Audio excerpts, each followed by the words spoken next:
চাই, আল্লাহর আইন চাই, সৎ লোকের সাথে একবার কে বলে রে বাংলা তোর, বাংলা কি তোর বাপদাদার,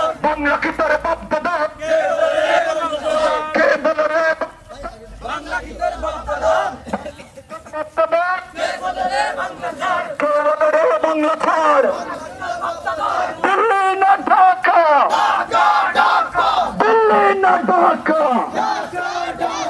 যুদ্ধের হাতিয়ার কাছে তো আরেকবার, শাহজালাল তলোয়ার কাছে তো আরেকবার। সকল ধরনের ব্যাংকিং সেবা নিয়ে আল আরাফা ইসলামী ব্যাংক লিমিটেড দুবাগ বাজার আউটলেট শাখা আপনাদের দোরগোড়ায়। قل هو الله أحد الله الصمد لم يلد ولم يولد ولم يكن له كفوا أحد صدق الله العظيم। দুনিয়া সামনের দিকে অগ্রসর হইতেছে, আর আমরা এই বিয়ানীবাজার, গোলাপগঞ্জ তথা সিলেট আমরা পিছিয়ে গেছি, অনেকটা পিছিয়ে গেছি। আজকে যে রাস্তা পিছ ছিল এই রাস্তা এখন ইটসলিং হয়ে গেছে। আমি যে আসলাম সিলেট থেকে, এখানে রাস্তাটা ছোট হয়ে গেছে।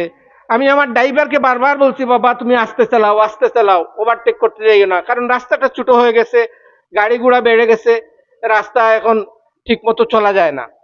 এই যে উন্নয়ন বঞ্চিত সিলেট, বিয়ানীবাজার, গোলাপগঞ্জ উন্নয়ন বঞ্চিত কেন?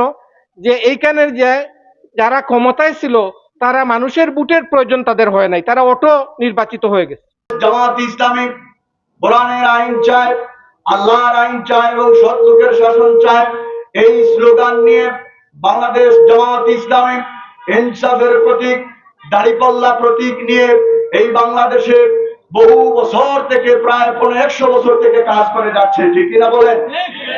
বাংলাদেশ জামাত ইসলামী আল্লাহর আইন এবং সৎ লোকের শাসনের মাধ্যমে নিপীড়িত নির্যাতিত মানুষের পাশে দাঁড়াতে চায়, গরিব দুঃখী মানুষের অধিকার আদায়ের জন্য সর্বোচ্চ চেষ্টা করে। এই গরিব দুঃখী অনাহারী মানুষের পাশে কেবলমাত্র তাদের পরিবর্তনের জন্য কেবলমাত্র আল্লাহর আইন এবং সৎ লোকের শাসনের বিকল্প নাই, ঠিক কিনা বলেন? আমাদের আছে দক্ষ টেকনিক্যাল সাপোর্ট টিম, তাই বাফারলেস আনলিমিটেড ইন্টারনেট সংযোগ পেতে আজই যোগাযোগ করুন। আমাদের ঠিকানা alvi.net, Haji Abdul Matin market, Dubag, Beanibazar, Sylhet. Mobile number 017777522929। মানব রচিত যত মতাদর্শ আছে, আমরা বাংলাদেশ স্বাধীন হওয়ার প্রায় 54 বছর হয়েছে। এই 54 বছরের ভিতরে অনেককে দেখেছি, অনেকের শাসন দেখেছি, সব দেখা শেষ। এখন আগামী দিন বাংলাদেশ জামাত ইসলামী, ঠিক কিনা বলেন? আল্লাহ রাব্বুল আলামিন আমাদের সকলকে একতা বোঝার তৌফিক দেন। বাংলাদেশ জামাত ইসলামী যে ডাক দিচ্ছে আল্লাহর আইন এবং সৎ লোকের শাসন, এই দিন প্রতিষ্ঠার সংগ্রামে, আল্লাহ পাকের আদেশ, এই দিন প্রতিষ্ঠার সংগ্রামে আমরা সকলে ঐক্যবদ্ধভাবে থাকতে পারবো ইনশাআল্লাহ।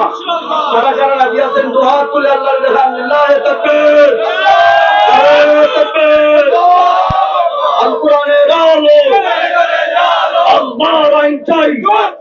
এখন পর্যন্ত ইসলামী আন্দোলনের ডাকে এবং আমাদের সমাজসেবামূলক কাজ নিয়ে আমরা আজকে দীর্ঘ সময় অতিবাহিত করছি, এবং আমাদের সামনে যেহেতু আমরা একটা প্ল্যান নিয়েছি, আমাদের সংসদ সদস্য জনাব সেলিমউদ্দিন সাহেব আমাদের আগামী দিনের নমিনি।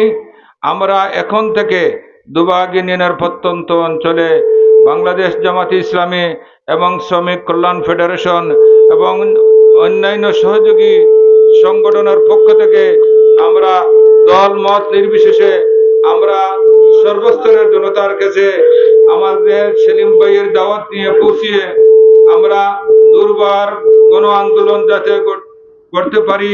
আমরা যে মানববন্ধন করেছি, আমাদের দেশে যদি ইসলামী শাসন থাকতো, সৎ লোক যদি আমরা নেতৃত্বে বসাতে পারতাম, তাহলে আজকে আমাদের এই মানববন্ধন করার কোনো দরকার ছিল না। আমরা দেখতেছি অসৎ ব্যক্তিত্ব থাকার কারণে অসৎ ব্যক্তিদের সাথে আমাদের এলাকার কিছু কুচক্রী মহল প্রতিটি পদক্ষেপে তারা একটি বাধা হয়ে দাঁড়ায়। সম্মানিত উপস্থিতি, এই শুধু 4 লেন নয়, প্রতিটি এলাকার রাস্তাঘাট কাজ যখন শুরু হয় তখন আমরা দেখি কিছু কাজ করার পরে কাজ বন্ধ হয়ে যায়। উদাত্ত আহ্বান জানাবো বাংলাদেশ শ্রমিক কল্যাণ ফেডারেশনের কাজকে এই ইউনিয়নে, বিশেষ করে আমাদের যে স্থলবন্দর আছে, এখানে অত্যন্ত গুরুত্বপূর্ণ একটি স্থলবন্দর, এখানে অসংখ্য হাজার হাজার শ্রমিক কাজ করেন। তাদের কাছে আমাদের দিনের দাওয়াত নিয়ে যেতে হবে, তাদেরকে মুক্তির পয়গাম, এই কোরআনের বাণী নিয়ে যেতে হবে, তাদেরকে বোঝাতে হবে যাতে যদি এই কোরআনের রাজ প্রতিষ্ঠা করা যায় তাহলে এই দেশে শ্রমিকরা তাদের অধিকার পাবে, কৃষকরা তাদের অধিকার পাবে, মজুররা তাদের অধিকার পাবে, সব মানুষ, শিক্ষকরা তাদের অধিকার পাবে। এই ধরনের একটি সুন্দর সমাজ প্রতিষ্ঠায় সকলকে কাজ করার জন্য উদাত্ত আহ্বান জানিয়ে আমার বক্তব্য এখানে শেষ করছি। আসসালামু আলাইকুম ওয়া রাহমাতুল্লাহি ওয়া বারাকাতুহু। বাংলাদেশ জামাত ইসলামী কিংবা শ্রমিক কল্যাণ ফেডারেশন আজকের বাংলাদেশের এই বর্তমান প্রেক্ষাপটে বাংলাদেশের মানুষের মধ্যে যে মেসেজটুকু পৌঁছে দিতে চায় তা খুব সংক্ষেপে হচ্ছে, আমরা দীর্ঘদিন থেকে বাংলাদেশের স্বাধীনতার 54 বছর পেরিয়ে গেলেও আমরা দেখেছি সবাই জনগণের অধিকার প্রতিষ্ঠার কথা বলে, জনগণের ভোট এবং ভাতের কথা, নিশ্চয়তার কথা বলে বারবার দেশের মানুষকে ধোঁকা দিয়ে এসেছে। সবাই জনগণের অধিকার প্রতিষ্ঠার কথা বলে, জনগণের কথা নিয়ে, জনগণের অধিকার নিয়ে, জনগণের দাবি নিয়ে সোচ্চার হয়ে সময়ের ব্যবধানে দেখে গিয়েছে ওনারা নিজেদের দাবি, নিজেদের অধিকার, নিজেদের পকেট ভর্তিতে খুব বেশি ব্যস্ত হয়ে পড়েছিলেন। সুতরাং সময় এসেছে আমরা সেই ব্যক্তি, বিভিন্ন গোষ্ঠী, বিভিন্ন দল, বিভিন্ন যে সকল রাজনৈতিক নেতৃবৃন্দ রয়েছেন, আমরা ওনাদেরকে চেনার এখন সময় এসেছে এবং পাশাপাশি সিদ্ধান্ত নেওয়ার সময় এসেছে আপনাদের, যে আমরা এভাবেই কি দিনের পর দিন আমাদেরকে আমরা ধোঁকার শিকার হব, নাকি আমরা আমাদের অধিকার প্রতিষ্ঠার জন্য সত্যিকার অর্থে আমরা ভালো মানুষকে বাছাই করব, ভালো একটি রাজনৈতিক সংগঠনকে বাছাই করব,